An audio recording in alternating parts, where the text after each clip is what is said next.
ఒక employee last మినిట్లో లీవ్కి apply చేస్తాడు. ఈ లాస్ట్ మినిట్లో లీవ్ అప్లై చేయడం అనేది మనం సాధారణంగా ఇర్రెస్పాన్సిబిలిటీగా తీసుకుంటాం. కానీ ఎక్కువ సార్లు అది ఇర్రెస్పాన్సిబిలిటీ కాదు, ఒక రకమైన భయం.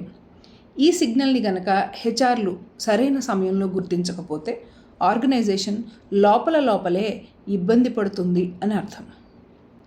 ఒకసారి ఆలోచించండి, సోమవారం ఉదయం 9 గంటలకు మీకు ఒక employee sir I'm not able to attend duties today అని చెప్పి ఒక లీవ్ మెసేజ్ కానీ వాట్సాప్లో లేదా మెయిల్ కానీ పంపిస్తారు. అలాగే ముందు రోజు రాత్రి అంటే ఆదివారం రాత్రి 11 గంటలకి మీకు ఒక ఎంప్లాయీ నేను రేపు రాబోవటం లేదు, నాకు ఒంట్లో బాగోలేదు అని చెప్పి ఒక మెసేజ్ పంపిస్తారు. ఇవన్నీ ఏంటి? నిజంగానే వాళ్ళకి ఒంట్లో బాగోకపోవడం వల్ల మానేస్తున్నారా, లేకపోతే జెన్యూన్ రీజన్ ఉందా, లేకపోతే ఏదైనా వంక పెట్టి ఆఖరి నిమిషంలో మాత్రమే మీకు తెలియపరుస్తున్నారా అనేది మనకి ఇక్కడ పాయింట్.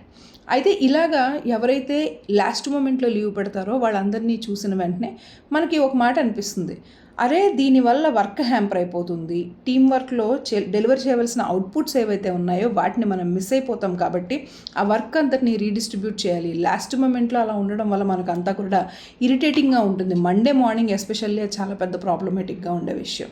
ఇలాంటప్పుడు ప్రతి వాళ్ళు ఒక ప్రశ్న వేస్తారు, ఏంటి ఎంప్లాయీస్ ఎప్పుడు కూడా లాస్ట్ మూమెంట్లోనే సెలవులు పెడతారా, ఇంత బాధ్యత లేకుండా ఉంటారా అని. కానీ ఒకటి ఆలోచించాల్సింది ఏంటంటే, అంటే మనం వేసుకోవాల్సిన ప్రశ్న ఏంటి అని అంటే, ఆఖరి నిమిషంలో సెలవు పెట్టే అంత భయం దేనికి వాళ్ళకి? ఎందుకంటే ఆ భయం వల్ల ఆఖరి నిమిషంలో వాళ్ళు సెలవు పెడుతున్నారు అని అంటే దానికి ముందు జరిగిన సంఘటనలు మనం ఆలోచించాలి. ఇంతకుముందు ఏం జరిగి ఉండొచ్చు అంటే, లీవ్స్ పెట్టినప్పుడు అస్తమాటు లీవ్స్ కావాలా, నీకు అసలు బాధ్యత లేదు, ఇన్ని లీవ్స్ పెడితే పని ఎలా చేస్తావు, లేకపోతే ఏదో ఒక కారణం చెప్పి వంకలు చెప్పి నువ్వు లీవ్స్ తీసుకుంటూనే ఉంటావు, నీ అంత ఇర్రెస్పాన్సిబుల్ పర్సన్ని నేను చూడలేదు, ఇలాంటి రకరకాల స్టేట్మెంట్స్ ఇవ్వడము, లేదా ఒకవేళ లీవ్ ఇచ్చినా కూడా వాళ్ళని సరిగా ట్రీట్ చేయకపోవడము, ఇలాంటివన్నీ కూడా ఎంప్లాయీస్లో ఒక రకమైన ఇన్సెక్యూరిటీని బిల్డ్ చేస్తాయి. ఎప్పుడైతే ఈ కైండ్ ఆఫ్ ఇన్సెక్యూరిటీ బిల్డ్ అవుతుందో, ముందుగా చెప్పిన దగ్గర నుంచి ఈ జడ్జిమెంట్ అంతా నేను తీసుకోవాలి, లేదా నా మీద ఉన్న ఒపీనియన్ని పాడు చేసుకోవాలి, లేదా ఇవన్నీ నేను విన్నప్పుడు నేను ఎక్కువగా మెంటల్గా ప్రెషర్ ఫీల్ అవ్వాలి, కాబట్టి నాకు ఇదంతా వద్దు, నేను లాస్ట్ మూమెంట్లోనే సెలవు పెడతాను, ఎందుకు వచ్చిన గోల అనుకునే స్థాయికి ఎంప్లాయీస్ వెళ్ళిపోతారు. ఇది చాలా ప్రమాదకరమైన ఒక సూచన.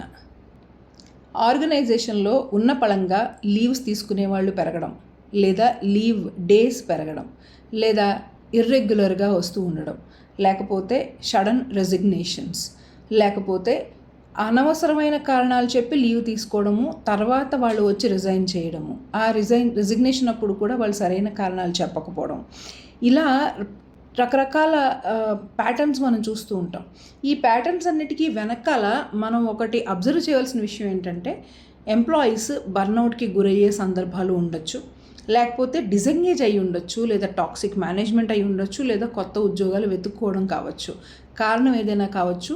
ఇలా జరుగుతోంది అంటే లీవ్స్ అనేవి ఇర్రెగ్యులర్గా కానీ ఒక ప్రాపర్ ప్యాటర్న్లో కానీ ఎలాగైనా జరుగుతున్నాయి, పెరుగుతోంది సంఖ్య అని అంటే దాని అర్థం ఏంటంటే ఎంప్లాయీస్ ఆర్గనైజేషన్ నుంచి డిసెంగేజ్ అయిపోతున్నారు, లేదా నెమ్మదిగా వదిలి వెళ్ళిపోతున్నారు.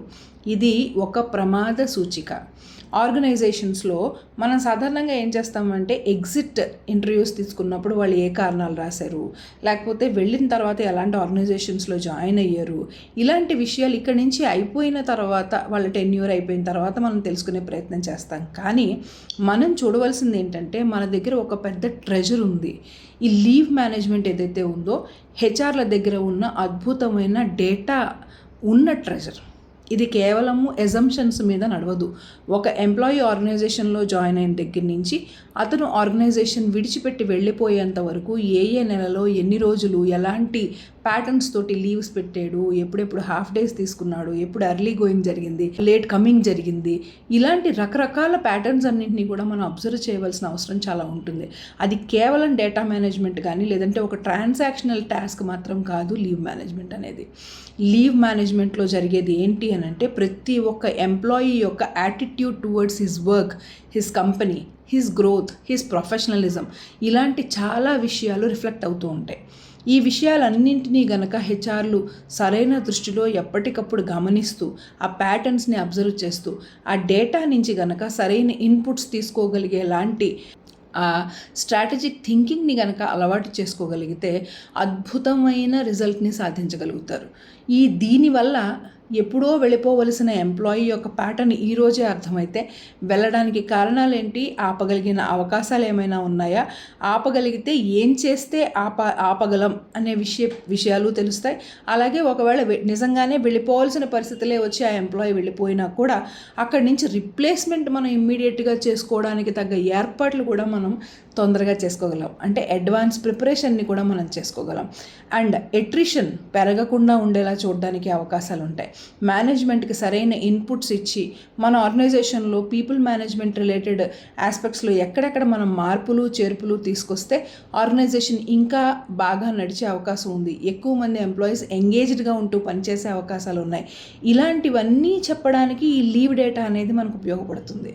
సో లీవ్ అనేది కేవలం ఎన్నాళ్ళు ప్రజెంట్ అయ్యారు, ఎన్నాళ్ళు యాబ్సెంట్ అయ్యారు, ఎప్పుడెప్పుడు లీవ్ అప్లై చేసి యాబ్సెంట్ అయ్యారు, ఏ లీవ్స్ పెట్టారు అనే కేవలం డేటా అయితే మాత్రం కాదు. కరెక్ట్గా అర్థం చేసుకుంటే కనుక దాంట్లో ఉన్న ఖజానా నుంచి మనం అద్భుతమైన ఇన్పుట్స్ తీసుకుని పీపుల్ మేనేజ్మెంట్ ఆస్పెక్ట్స్ ఏవైతే ఉన్నాయో వాటిని చాలా మంచి అంటే పాజిటివ్ సైడ్ డ్రైవ్ చేస్తూ ఆర్గనైజేషన్లో మంచి ప్రొడక్టివిటీని తీసుకురాగలిగిన సత్తా హెచ్ఆర్స్కి ఉంది. ఇది మనం తెలుసుకుని గనక ముందుకు నడిస్తే ఇది ఆర్గనైజేషన్కి అలాగే హెచ్ఆర్ యొక్క ప్రొఫెషనల్ గ్రోత్కి కూడా చాలా ఉపయోగపడుతుంది. ఇలాంటి ఇంకా మంచి మంచి విషయాలు తెలుసుకుంటూ ఉండడం కోసం ఖచ్చితంగా మా ఎన్రిచ్ హెచ్ఆర్ అకాడమీ ఛానల్ని ఫాలో అవుతూ ఉండండి. అలాగే మేము కండక్ట్ చేసే రకరకాల హెచ్ఆర్ స్కిల్స్ ట్రైనింగ్స్లో కేవలం టాస్క్ ఓరియంటేషన్లు లేదంటే కొన్ని టెంప్లెట్స్, ఫామ్స్, ఫార్మాట్స్ లేదా నాలెడ్జ్ డంప్ చేయడం లాంటివి మాత్రమే కాకుండా ఒక హెచ్ఆర్గా మిమ్మల్ని మీరు ఒక ఆర్గనైజేషన్లో నిరూపించుకుని అక్కడ పీపుల్ ప్రొడక్టివిటీని పెంచడానికి, ఒక ప్రొఫెషనల్ కెరియర్లో మీరు ఒక స్థాయి నుంచి తర్వాతి స్థాయికి ఎదగడానికి, అద్భుతమైన కెరియర్ గోల్స్ని ఎంచుకుని ఆ గోల్స్ని సాధించడానికి సరిపడా కోర్సెస్ మేము ఇక్కడ నేర్పుతూ ఉంటాము. అలాంటి కోర్సెస్ గురించి ఎంక్వైరీ చేయడానికి కూడా ఈ కింద డిస్ప్లే అవుతున్న నెంబర్స్కి తప్పకుండా కాల్ చేసి వివరాలు తెలుసుకోండి. Thank you so much.